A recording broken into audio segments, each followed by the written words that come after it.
The crisis of the old name. Most believers are living spiritual lives that are handicapped by a name they no longer own.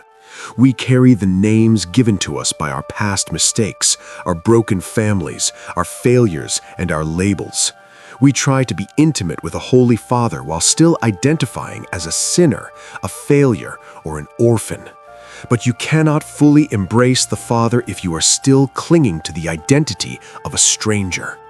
In the kingdom, intimacy is not just about a change of behavior, it is about a change of identity. You cannot live the life of a prince while you still have the heart of a supplanter. The wrestle at the Jabbok. In Genesis 32, we see the protocol of the exchange. Jacob is at the river Jabbok. He is alone. He is terrified. He is about to face his past in the form of his brother Esau. But before he can face his brother, he has to face the angel of the Lord. They wrestle all night. As the dawn breaks, the angel asks him a pivotal question: "What is your name?" God didn't ask because he didn't know. He asked because Jacob had to confess who he had been. Jacob means supplanter, deceiver. He grasps the heel. It was a name of struggle and manipulation. But then comes the exchange. Your name shall no longer be called Jacob, but Israel, for you have struggled with God and with humans and have overcome. In one night of wrestling, the deceiver became a prince. The struggle wasn't to defeat God. The struggle was to hold on to God until the old identity died and the new one was born. Intimacy with the Father often feels like a wrestle. It is the friction of your spirit rubbing against His holiness until your old name falls off. The clothing of the Son.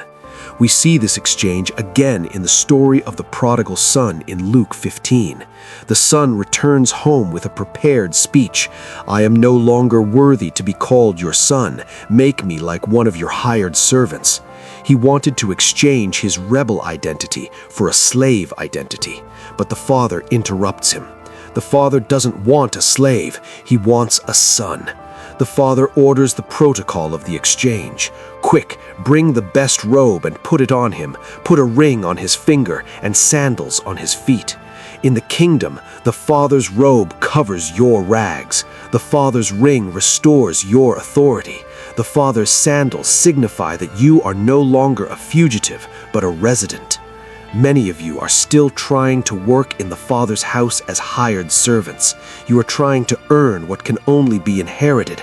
You are praying from a place of unworthiness when the Father has already placed the robe of righteousness on your shoulders. The exchange is complete. Why are you still wearing the rags? Living from the new name. The goal of intimacy is to eventually look into the Father's eyes and see your true reflection. When you know who you are in Him, the world loses its power to label you. You no longer need the affirmation of man because you have the name of the Son.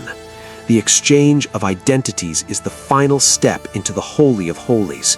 You enter as Jacob, but you emerge as Israel. You enter as a beggar, but you emerge as an heir. This is the new creation reality of 2 Corinthians 5:17. The old has passed away, the new has come. Stop answering to your old name. Stop living from your old scars. Step into the exchange. The Father isn't looking for a better version of your old self. He is looking for the manifestation of the new man He created you to be.